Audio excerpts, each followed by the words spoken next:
mwabale kubako mwabale kubeeranga mugobera ensonga zonna ezigenda maaso mu ggwanga Uganda. Ffe twasuze wano Nalufeenya muganda wange Lewis, muganda wange Joel Ssenyonyi, wetuli wano Honorable Nabiira ne ttiimu endala yonna twasuze wano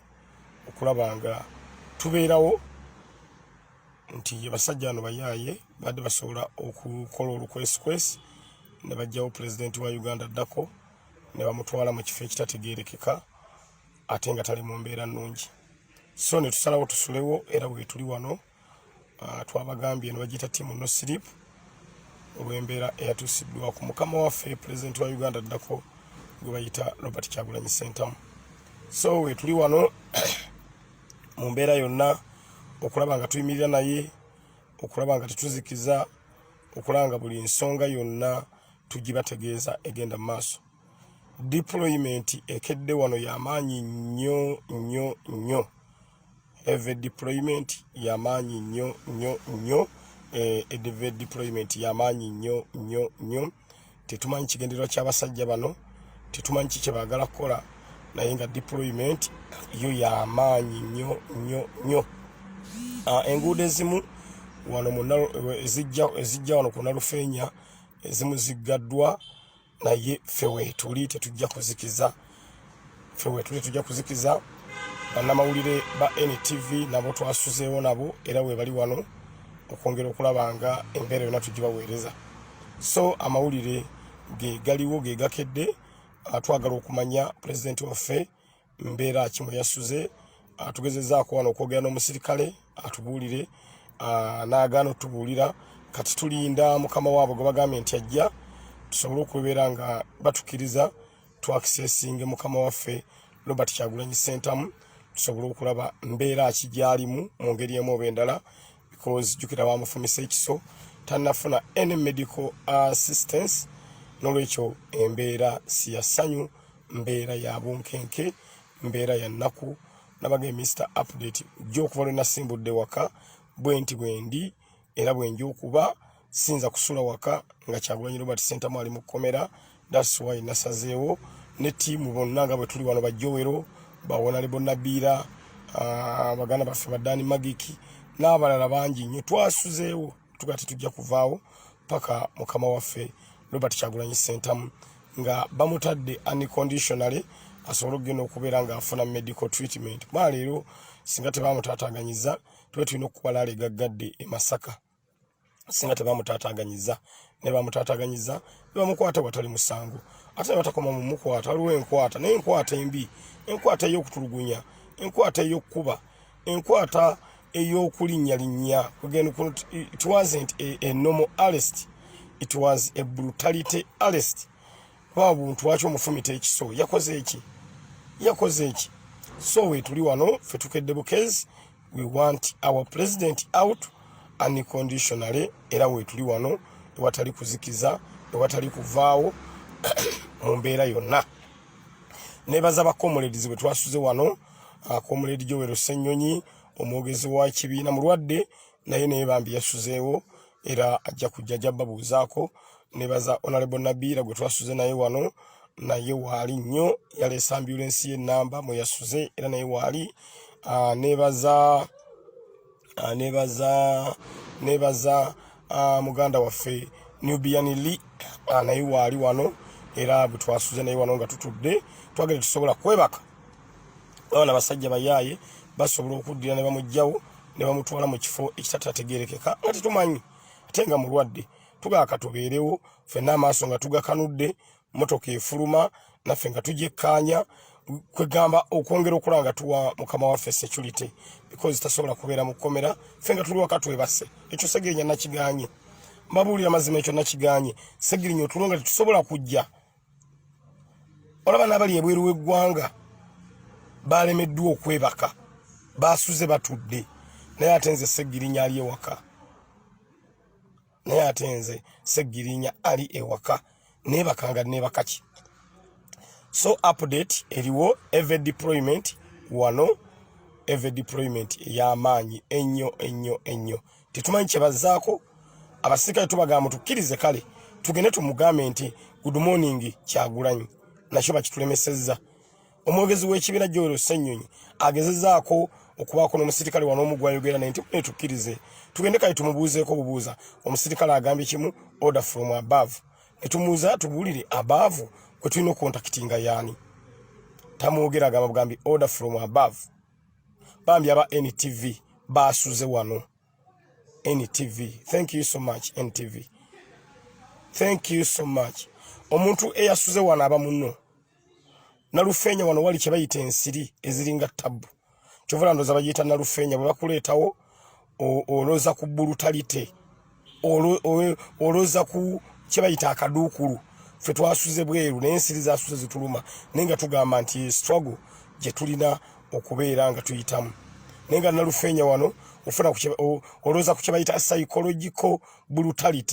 psychological brutality kwe kubeera nga toli mu kkomera naye nga byolaba byonna n'embeera yonna eriwo si ya mulembe nolwekyo muganda waffe Swengere naye waali wano era twasuze naye wano nga tutudde jukira ffe twatuukidde Mr. Update yabadde embeera nzibu nnyo baasose kundobesa wali emmotoka ezafulumye Luseregende zabadde nga 10 nga ziraga ze zimulina ne tuziroberako ne tuzigoberera ne zikuwatira ddala Gayaza Road ne ziyita wali Emagere Kasaza ayise Emagere ne nziviirako ku 2 ne nkomawo ateera ekiro ne nkomawo ne ngamba nti yadde olugendo ndutambulidde bwerere nga ndowooza mwali naye era singa abadde mu basuuzizza ne nkola return ne nkomawo ate Nalufenya otuuka Nalufenya abasirikale nga bakambwe who are you who told you to come here ebibuuzo nga bingi ne nwanagana nabo eventually ne bangamba parking nga wali banno ne parking wali mabbali ewabadde bajjowero ewali bagundi fena tuli wano motoka zonna ziri wano ne motoka ya president yeyo gye mulaba endi emabega emotoka ya president yeyo gye mulaba endi emabega so tuli wano okulanga embeera yonna tugibategeeza okwongera okulanga buli kimu tukitambuza bulungi nnyo so yembeera eriwo abali wano ku the updates online page kubanga mwasuze mutudde tewannabaawo mawulire malala gonna ku ye because n'okumu accessinga tugende tumugambe nti good morning abasajja batulemesezza n'omwogezi w'ekibiina mukama wange Joel Ssennyonyi bamulemesezza ogenda okubuuza ku Honorable Robert Kyagulanyi Ssentamu amugende nti good morning nakyo bakimulemesezza batugamba kimu order from above tubagambye abayina omusango nga mugamba ayina omusango mumutwale mu kkooti amateeka gamulamule n'okugamba nti bamutwala mu kkooti tokirabawo naye nga omusango gwe bamutaddeko era gwe batulaga oguli ku charge sheet bo gwe boogera bagamba nti yamenye amateeka ga COVID-19 mbu n'akuŋŋaanya abantu kye boogera mbu yamenye etteeka lya COVID-19 n'akuŋŋaanya abantu kakati omuntu presidential candidate otuuka otya okubeera nga omukolako statement bwetyo Honorable Robert Kyagulanyi Ssentamu laala ezi zino ze tubadde tukuba ayina omuntu yenna gw'ayita nti mujje abantu bajja era bamugoberera lwakuba nti w'amazima abantu bajja ewali Kyagulanyi because abaggula amaaso abantu bajja ewali Kyagulanyi kubanga byabagamba nabo babiraba n'amaaso gaabwe mumwagala akozesa obulimba Kyagulanyi si musajja mulimba tayinza kuddira bannayuganda abateeke mu bulimba abakumire mu bulimba so ekivunaanya Robert Kyagulanyi Ssentamu kwogera mazima ekivunaanya Robert Kyagulanyi Ssentamu kugula bannayuganda maaso era singa Kyagulanyi abadde kimu n'abo abagenda babuzaabuza bannayuganda n'okubakuumira mbulimba singa nakatali mu kkomera kuba eno gavumenti omuntu akuumira abantu mbulimba omuntu atayogera mazima omuntu agamba nti mu malwaliro mulimu eddagala omuntu agamba nti gavumenti etufuze bulungi ye muntu gwe yeetaaga omuntu agamba nti no we need change omuntu agamba nti abantu baffe bafa bafiira obwereere gavumenti nga yebatta gavumenti yo neebanga erowooza ggula mundu na tiyagasi na masasi mu kifo ky'oggula eddagala mu malwaliro omuntu ayogera ekyo bamutwalanga omulabe wa gavumenti nolwekyo Robert Kyagulanyi Ssentamu ebimwagaza bye mwandikoze nkiddamu Robert Kyagulanyi Ssentamu abantu okumwagala ne bamukkiririzaamu gavumenti ya Mwai Museveni biyandikoze nammwe ne babaagala teri mu nsi muno atayagala kwagalibwa teri mu nsi muno muntu atayagala kumuwaanako ekyo tekiriyo I'm telling you, this is reality. Naye gwe olabye ebyagaza Kyagulanyi tyayogera amazima, alwanirira abantu, agula abantu amaaso, alemera ku nsonga. Kyagulanyi kiro ya sukali ne bwetuka ku mitwalo 5 asobola okugigula. Kiro y'ennyama ne bwetuka ku mitwalo 5 asobola okugigula. Naye Kyagulanyi alwanirira gwe maama atasobola kwetuusako kiro ya sukali. Alwanirira gwe maama agenda mu ddwaliro e Rubaga ne bakusaba obukadde 5 okuzaala ate nga tobulina. Ne bagamba yonje eddwaliro paka ssente lwezinaggwayo. Kyagulanyi alwanirira oyo nakazadde w'eggwanga agenda mu ddwaliro e Mulago n'atafiibwako. Gwe alwanirira. Kubanga ye singa yayagala kwetulira wakaawe alyanywe ebyo yandibikoze n'alya n'anywa paka lwalifa kubanga ssente azirina ezisobola omuyimirizaawo. Naye alwanirira gwe atasobola kwetuusaako byetaago. That's why ayimiriddewo ne bannayuganda mu mbeera yonna nga tazikiza. Era Kyagulanyi ebyo byakola ebyokuyimira ne bannayuganda bye bimwagaza abantu. Ffe ffenna twasuze wano ng'ensiri zitumeketa ne baganda baffe ba Dani Magic, baganda baffe ba Nubian Lee. Muganda wange Joel Ssenyonyi na mulwadde ali ku miggo naye yasuze mu mmotoka nga atudde. Lwaki? Kubanga ekimwagaza Kyagulanyi kwogera mazima, kugula bannayuganda maaso, kulemera ku nsonga. So ffe twasuze wano ne Nabiiro Nalebo ne yasuzeewo mukazi wattu. Era embeera batugezaako okubeera nga tugitambuza ffenna ey'okulabanga Free Robert Kyagulanyi Ssentamu. So weetuli wano tugenda baweereza updates zonna ezigenda mu maaso. Manyi mwasuze nammwe mutudde, mwe mwasuze mutudde, naffe twasuze tutudde. Kubanga abantu abasinga baguddemu embeera gy'otalabanga. Abantu abasinga bafunye pressure mu kwatibwa kwa Kyagulanyi nga teziriwona paka bulamu bwe bwonna. Omuntu okufuna obulwadde tekiva wala omuntu asobola omubikira ne bagamba tumunaye mwana wo ali mu mbeera mbi oba omwana wo afunye ekizibu, pressure neevaawo neetawona. Abantu abamu bafunye pressure nga bagee Kyagulanyi mukwate ng'eyo pressure teriwona. So munnange embeera bwete bweri. Mr. Update njogera ne mpulira nga n'amazinga gagala kumpitamu. Ti mukama wange azze okulwanira bannayuganda, mukama wange azze okulaba nga aggula bannayuganda amaaso, bamufudde ng'omulabe, bamufudde ng'omuyeekera. Naye nga abamufudde ng'omuyeekera ate bo be balabe b'eggwanga Uganda, bo be bayeekera b'ensi eno Uganda. Kyagulanyi tumutwalanga a true revolutionalist, tumutwalanga nga savior wa bannayuganda, tumutwalanga omuntu eyajja anunule abaana ba Isirayiri abatuuse ku promised land. Nolwekyo embeera bwete bweri, mbeera si ya ssanyu, mbeera ya nnaku. Ffenna tuli wano twasuze tutudde kubanga ne medical assistance ey'okubeera nga ebbwa wali ewabadde wava omusaayi omungi we twasembedde egy'okumanya tannaba kugifuna kubanga adde avaamu omusaayi mungi nnyo. Bagenza omuyingiza nga kavesti katobye omusaayi, bamufumise ekiso mu kiwato nga bamuyingiza akaduukulu, nga bamuyingiza ako kannalufeenya, ne bamufuuyira ebintu mu maaso n'agenda unconscious nga tamanyi biva biri ku nsi, ng'olina kuzuukusa muzuukuse omugere kino kyekiriwo naye nga talina kyategeera. Ate era saagala mbagambe tina kati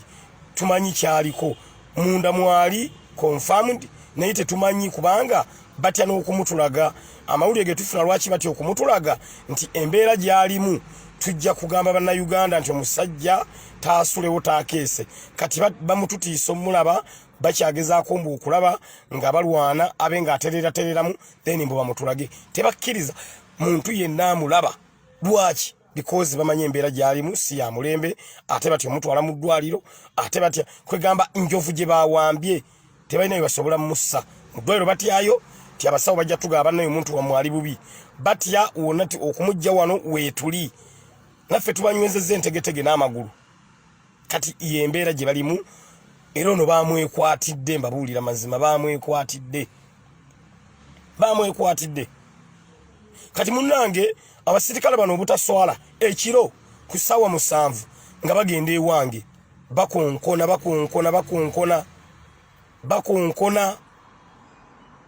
abantu mukyala mama Ssegirinya asose na Roza baani abo agenda olingiza bwati mu dirisa ngalengera abasirikale bayimiridde teyaguddewo era nakati Mugabe erindako okugula obugire nga mukyali mu nnyumba kakati ebimukola byaki ewa Joel Ssenyonyi ekiro bagenzeeyo ne babuuza omukuumi we akuuma geeti ye aliwa babuuza asikaali aliwa n'abagamba yagenda dda sitaddanga wano simulaba kati batandise okugenda nga bagenda mu maka g'abakulembeze bwe bakusangayo nduuza nga bakukwata tabalina gwe baakutte naye nze neewuunya ewanga ate ekiro babadde banonyeeyo ki era ngambye maama Ssegirinya nti lindako okuggulawo abo batemu oyinza obbagulira ne bayingira mu nnyumba ne bakwekamu emmundu ne bagaa Ssegirinya alina emmundu abasajja si bangu banoonya bunoonya kye bakuteekako ekiro ssaawa 8 onona kyewange bw'oba omanyi nti oli ku kituufu lwaki tojja misana jangu emisana ng'ensi eraba mujja kiro mutambulanga babbi omubbi atambula kiro omutemu atambula kiro omutujju atambula kiro nammwe abagamba nti mugoberera amateeka ate nammwe era mutambula kiro kwegamba olabira abasajja bano nti batemu namugambye toggulawo nakati namugambye lindako okuggulawo nangamba bwe ningize bweru sibalabayo ne mugamba lindako okuggulawo bayinza okuba balina bye beekwese baagala oggulewo bajje bateeke emmundu mu mmotoka umusole mu nnyumba bagambe nti Ssegirinya tumusanze n'emmundu abasajja tebeesigika basobola okukikola basobola bulungi nnyo okukikola nnyo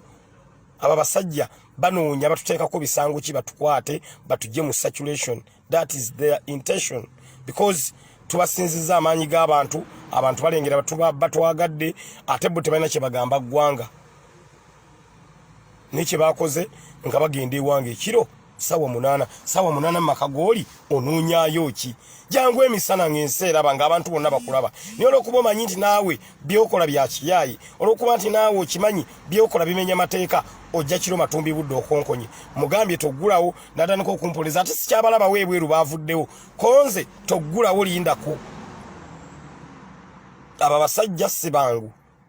kirungi munda emmere mweri ebyokulya mwebiri ebyokunywa bwebiri mugambye gwe tabulira Ssegirinya kyayi naawe onywa kyayi weebake giranga weebase kuba ne wa Joel baagenzeeyo era twadde tuli wano nga tuli mu mmotoka ne Joel n'afuna essimu eri omukuumi we tiba bano bazze bakwetaaga n'ababuuza banjagazaaki nze ndi mirimu gya NUP egy'okunoonyeza fulaga beera waffe akalulu n'ekirala fulaga beera waffe bamukutte tuli mu mulwanira bamute mbu ne batambula ne bagenda naye nga weewuunye ew'omwogezi w'ekibiina kyaffe muganda ffe Joel Ssenyonyi babadde banoonyaayo ki ekiro mu matumbi budde nolwekyo yembeera eriwo abasajja abo gye batandise okubeera nga bakuliyetingawo mpozi waliwo olugambo olumu lwenfunyeeko baagala mbu Honorable Robert Kyagulanyi Ssentamu mbu bamukebere covid waliwo abamu ku bampaddeko kayinfaako nga omanye 10 terikyawo waliwo anzibiddeko mbu baagala bamukebere covid era baleeteriza ati nti alina covid bwe baleeteriza ati nti alina covid bamuteeke mu karantini ya 14 days ebyo nayo bali mu bipulaninga naye nga mumanyi mbagambye tetugenda kukkiriza buli kye bayiya kyonna bamanye nti ate ffe tubali ahead we bakoma okupulaningira ffe we tutandikira ne tweyongerayo mbu bamukebere mbu alabika buli byadde atambula nga anoonya akalulu mbu alabika yafunye covid kati covid asooke mbu abeere mu karantini 14 days mbu covid asooka awone nabyo babitugambye baagala kubikola naye byonna bye mwagala okukola byonna tubalaba basajja mmwe so akonako bali mu kukafumba waliwo ndowooza eyakababalidde kyovola bakyenfunamu Mr. Update kyendeeta nabagee mwekumire ku page eno ya the Update online page bwobanga oyagala ofuna updates zonna ezikwatagana ne mukama waffe Robert Kyagulanyi Ssentamu zonna ngenda zibatuusaako ewatali kuzikiza because ndi ku source steri nti ate nkubye essimu nembuuza nti kyekiri awo nze kennyini wendi physically that's why nagambye siddaka mwandabye nga mperekera emmotoka ezatubuzaabuziza nga tulowooza mwali era n'enzira Ssegirinya sisobola kwebaka nga Kyagulanyi ali mu kkomera babulira mazima sisobola kwebaka nga Kyagulanyi ali mu kkomera sisobola otulo ntujjawa era singa nasuzeka era nandisuze entudde nandibadde awo nga ntudde kati okusula ewaka nga ntudde kansule wano nga nkuma mukama wange naye nga ntudde ensiri zannumye buli kimu kyatutuusiddwako twafunye buli kisago kyonna naye mbabuulira mazima nga sobola kudda ka Ssegirinya Muhammad tusharinge na video eno twetaaga abantu bafune information the morning update eva ebutereevu wano Nalufenya mu dakiika ezitali nnyingi nnyo ngenda bawaako ku mukama wange Joel Ssenyonyi mpozi maine labidde ne secretary general w'ekibiina muganda wa Lewis David Lewis naye twasuze naye wano David Lewis Lambi, thank you so much our secretary general, big up olaze solidarity yasuze wano musajja wattu atenga mulwadde ne yasuze wano nga tutudde Lewis Bambi Lewis, thank you so much buli muntu yenna yasuze wano ngenda mwebaza endiresire mugana ffe meya Sempebwa Kiyimba ne twasuze naye wano meya Tonte Sempebwa Kiyimba yalese tiimu nene nnyo ey'abaana okuva mu constituency ya Kyaddondo bonna bali wano we twasuze Apollo Sweet Apple yasuze wano muganda wange Martin oyo driver wange naye twasuze naye wano nga tutudde so nja kwebaza nnyo abantu be twasuze nabo wano because embeera eno gye twataddewo n'okuba nga tuli wano era nakyo it means a lot nolwekyo twasazeewo tusuze wano okulanga tuteekawo embeera yonna okulabanga pulezidenti waffe tusobola okubeera nga tumukuuma okulanga tabaako buzibu bwonna bumutuusibwako so yembeera eriwo abaana we bali wano ewatali kuzikiza ffe twagende tugenda kuvaawo David Lewis twasuze wano mu mamotoka David Lewis twasuze wano Bambi Nabiira Lord Mayor to be naye twasuze wano ne tugala katubeerewo mu mbeera yonna kuba twagambye ne bw'osula wakati ogenda kwebaka kiringa omugenzi kirumi yagamba bw'oyogera ofa ne bw'osirika ofa kati dagambye Ssegirinya bw'ensula ewaka ate omutima gugenda kunsula Nalufenya kati kansula eddala Nalufenya nga buli mbeera egwawo yonna njiwiti n'ensinge watali kunyumiza so wendi wano Mr. Update wamwe mumanyi Ssegirinya okuva lwe nakwasibwa kaadi ey'Akawempe North Constituency abantu abasinga balowooza Ssegirinya kafunye kaadi anoonya kafaamaze kati ebya struggle agenda bivaako atandike kunoonya kaluluke naye abantu naba surprise nze kaadi yadde nagifuna ninga atagifuna because kaadi ezo ze batuwa tuzikozesanga as a mobilization tool to overthrow the despotic regime of Yoweri Kaguta Museveni and his family. Tetwafuna kaadi ezo for our political gains tufuna omusaala omulungi tweyagale twegiriise no twafuna kaadi zezo okuzikozesanga mobilization tool okuggula abantu amaaso okubabuulira ekituufu okulaba nga fulaga beyala waffe tumukampeiningira kubanga alina ebitundu byatajja kutuukamu nga ate Ssegirinya nze nsobola otutuukayo gwe gwali omulimu gwa kaadi ezo ze baatuwa so abantu abasinga bagambanga Ssegirinya kafunye kaadi akati ebya struggle abivuddeko agenda kunoonya kafooke alabe nga akawangula munnange nedda akafo katono nnyo ku kye twagala ffe twetaaga ggwanga ddamba kati akafo k'obwemupi katono nnyo katundutundu ku struggle ennene gye tuliko kyovula nabagamba Ssegirinya ngenda basapurayizinga eniwe nabanfuusa omubaka wa parliament ow'ekitundu eky'Akawempe North nyina byenjagala okukola mwewuunye kubanga ne ba opponent bange benvuganya nabo bwe bagenda mu field babagamba kiki kye munoonya candidate tulina omu bamuyita Ssegirinya Muhammad ate mmwe mwagala ki Ssegirinya ayimiridde okulwa omuntu wa wansi Ssegirinya yalwanirira enkyukakyuka Ssegirinya ali ku struggle nnene mwe munoonya bufo so nze nasazeewo amaanyi nga malire mu struggle ey'okulaba nga twambala engule bannakawempe North Constituency baconsideringe my previous actions my previous deliveries babenga basobola okunonda ku kifo ky'obubaka bwa parliament obw'Akawempe North byembakoledde nga ndi road councillor bye bagenda osinziirako kubanga obudde obunoonya akalwako sibulina obudde bwe nina budde bunoonya kaluka Robert Kyagulanyi Ssentamu abalonzi bange mbadde road councillor mbakoledde musinzire ku ebyo mulonde Ssegirinya Muhammad kuba obudde buno sisobola kudda eri mu bululu bwange mbunoonya akalulu mpangula akafo k'obwa MP mpangula akafo k'obwa MP nga Robert Kyagulanyi Ssentamu ali mu kkomera sisobola kati ngende ddo tuddo banange mujebale nza Ssegirinya Muhammad mbasaba kalulu nga Robert Kyagulanyi Ssentamu ali mu kkomera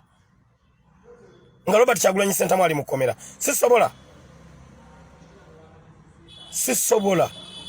era gwansuubira okundaba nti nja kujja ngaye munnange noonya kalulu obudde buno nga Robert Kyagulanyi Ssentamu tebannamuta munnange nedda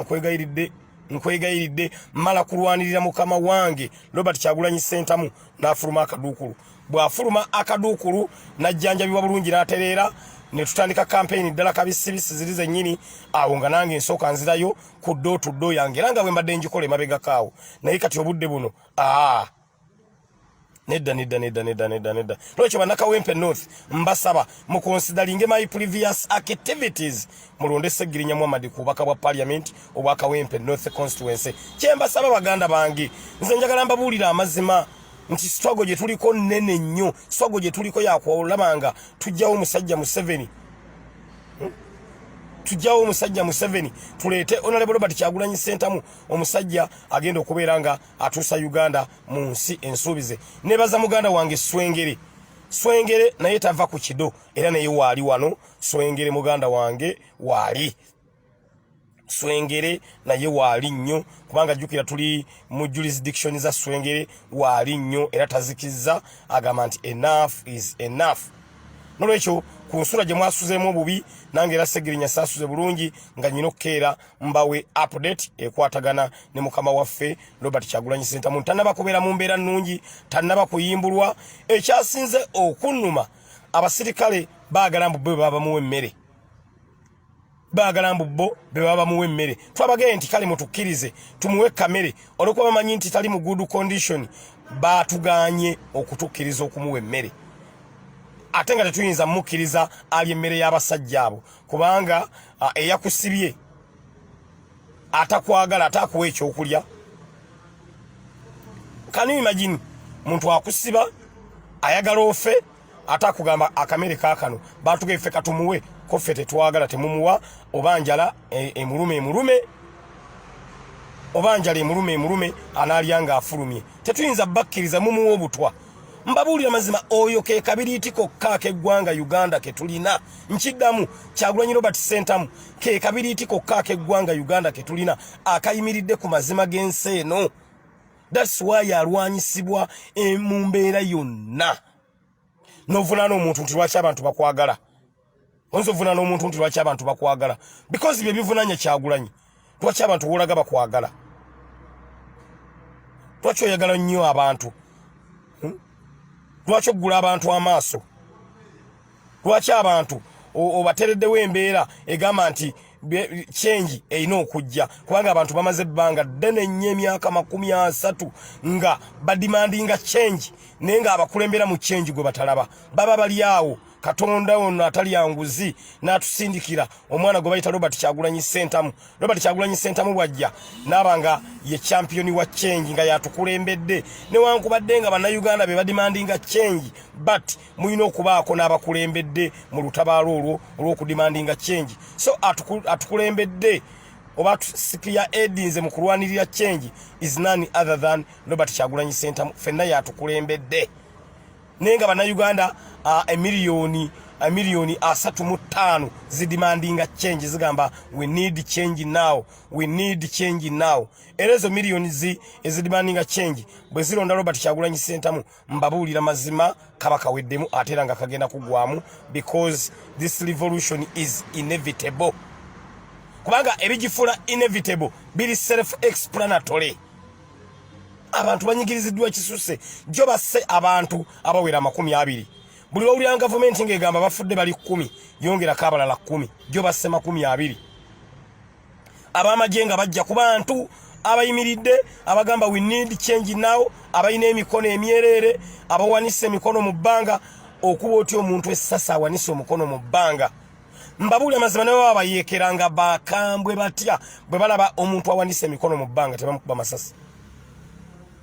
obana abasajja bakulira wabannange abasajja bano bayina mu ngalo zaabwe omusaayi mbabuulira mazima omuntu awanise emikono mu bbanga oyo mukazi gwe mulaba mu ka video yabadde awanise emikono mu bbanga ne bamukuba essasi ku mutwe tekibanga unasoose kiraba jjo nkugambye abayeekera ne baba bakambwe batya n'obatuukamu n'owanika emikono mu bbanga kye baba bayina kiryeki kugamba nti genda oba eyo oba obalaze nti okitadde ogonze naye abantu jjo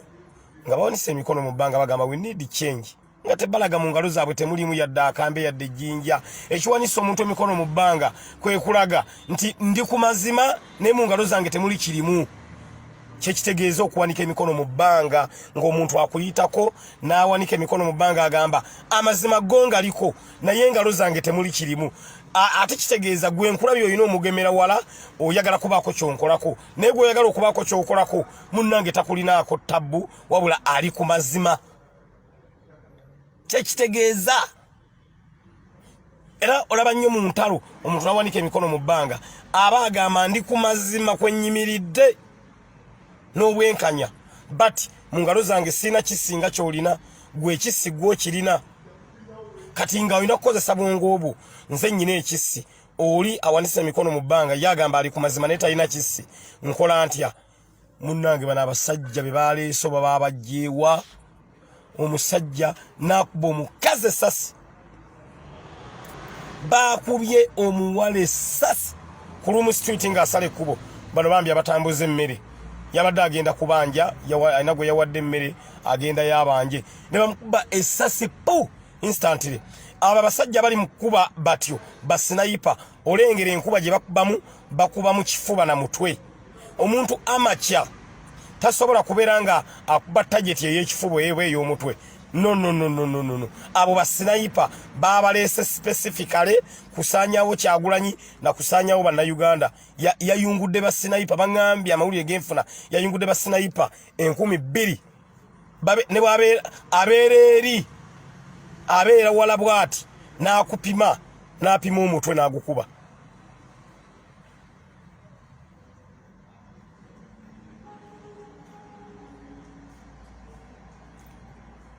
alwafanda abadde ampitako wano abo basinayipa amakya tasobola kubeera nga akuba target ey'omutwe oba ey'ekifuba nedda bano basinayipa be yasindise mu kibuga Kampala naye nga basindikira basinayipa tebalina yadde akambe tebalina yadde akasaale balina mazima oba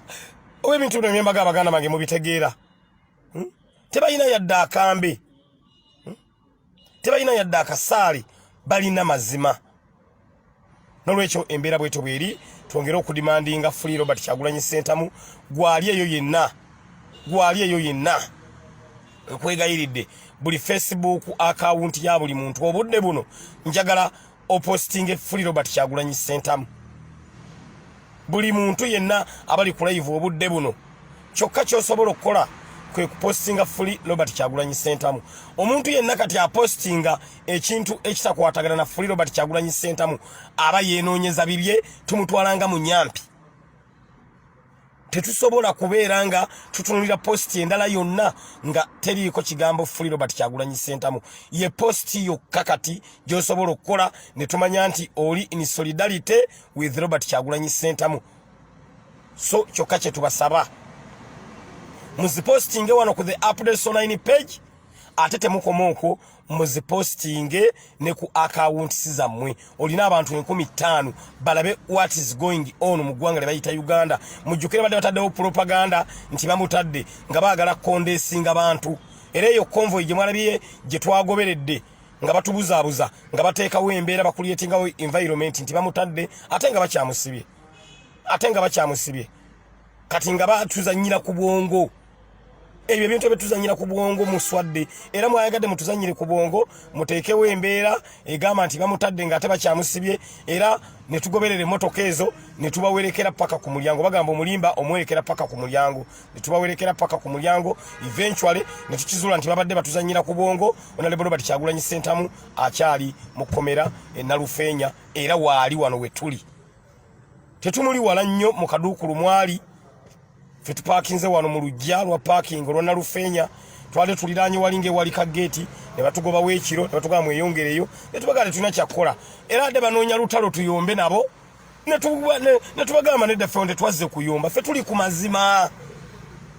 twali tuliraanye awo ka gate nga we tuyimiridde ne batugamba order from above ezze nti mweyongereyo eri ne tubagamba tetugendera gaana kweyongerayo ne tweyongerayo because tuli ku mazima ne twesendamu katono nnyo naye ng'eriiso tulikanudde nolwekyo mbeegayiridde abali ku the updates online page mwenna buli omu alina Facebook account ngenda kuddamu nkebereko buli omu njagala posting free Robert Kyagulanyi Center free our president Robert Kyagulanyi Center free our president actually togamba free Robert Kyagulanyi Center gamba free our president Robert Kyagulanyi Center free our president Kaseko because ako ke kaluma dictator because honorable Kyagulanyi agenda kubeera president w'eggwanga Uganda so togamba free Robert Kyagulanyi Center posti eba ebuzeeko esati oba oyambadde empale yokka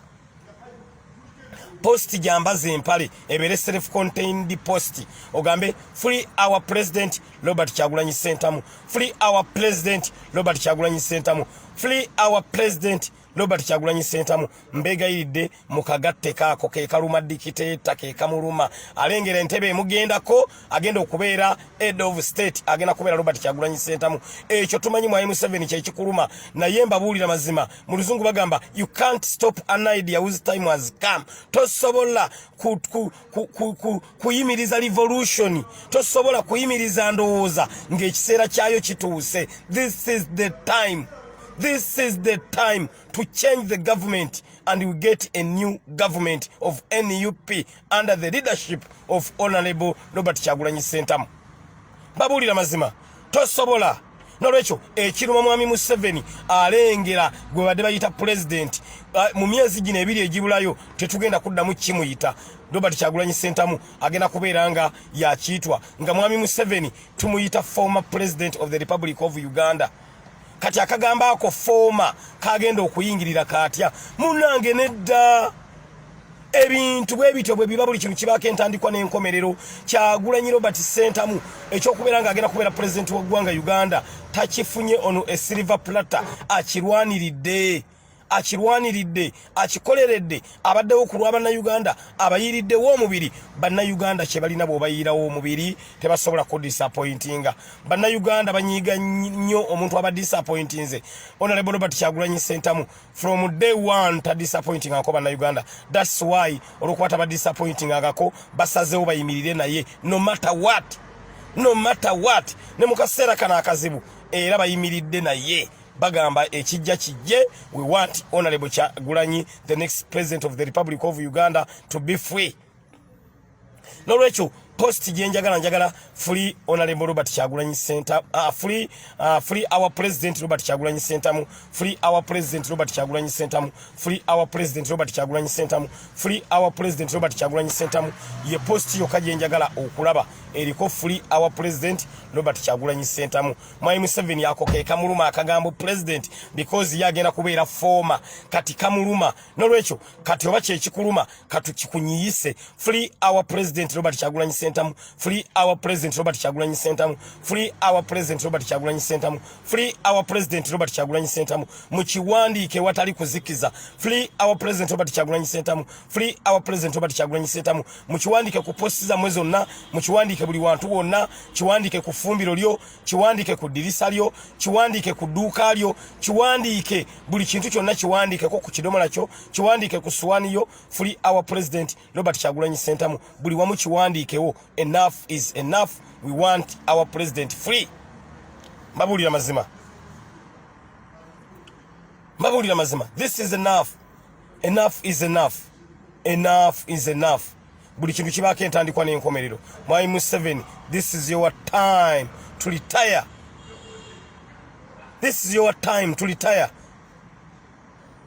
kubanga tekyalina kyotugamba mwai Museveni tokyalina kyotugamba this is your time to retire era abamuliranye mu mugambi buli lukya ayongera kwetemerako ttaka ebyo byakola buli lunaku ayongera okwetemerako ettaka nolwekyo twetaaga our president to be free kiseera kino ngenda sooka mbawummuzeemu katono ngenda kudda ne baganda bange ngenda kujja ne Nubian ngenda kujja ne muganda wange Council Lewis ngenda kujja oyo no secretary general w'ekibiina ne Honorable Nabira bonna ndi nabo wano naye tukyagezaako okulabanga twetegeka mu ngeri emu oba mu ngeri endala tetwebase twasuze tutudde nze Ssegirinya okuva jjo sinalya kintu na kimu naye ate enjala tennuma okuva jjo saalidde kuba nadde ngenda kulyawo ku makya ate ne tusimbula okugenda eruuka ne ngamba Ssegirinya naali eyo mu kkubo nabadde nkyapulaninga naali eyo mu kkubo ne tugwamba temu ne baagala n'okutta mukama wange paka kiro nagenza okwagala ndi ekiro ate ne batugaba mudusizaamu kumbe batulimba ne mbagoberera hoteli ne ziggalawo buli watunda ekyokulya ne waggalawo kati nagenza otuuka wane Nalufeenya ng'ate tulina kubeera bubeeze mu mmotoka tulabe nga tutuulawo tewali wojja kyakulya tewali wojja kyakunywa nga bawulira erinnya Nalufeenya era ne wano wafaanana ne nga nti Mr. Update naalya nga twambadde engule bwe banjala enzite oba alusazi zinkwate n'azijjanjaba Kasalo Robert Kyagulanyi Ssentamu bw'anaafuuka pulezidenti mu malwaliro agenda teekamu eddagala n'azijjanjaba nga gavumenti ya NUP eri mu ntebe sinnalya yadde akantu n'akamu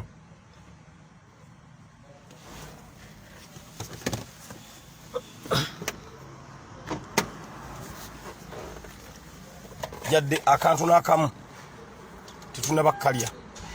so tugamba tunaalya oba alusazi n'abazinkutte oba ki tunaalya nga gavumenti ya Honorable Robert Kyagulanyi Ssentamu egenze mu ntebe tunajjanjaba alusazi nga Honorable Kyagulanyi Ssentamu afuuse president because nze nkimanyi nga Kyagulanyi president eddwaliro lijja kubeera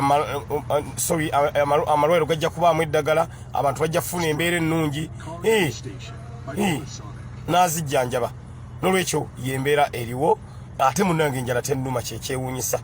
naye nga nnaku bbiri sirya kintu na kimu naye mbabuulira mazima ate enjala tennuma so ye struggle gye tulimu bire byonna twabye expectinga okubonyaabonyezebwa okutulugunyizibwa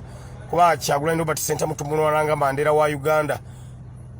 eyeewaddeyo eri abo abanyigirizibwa eyeewaddeyo eri abo abali mu mbeera embi kyovula bannayuganda bonna bayimiridde ne Kyagulanyi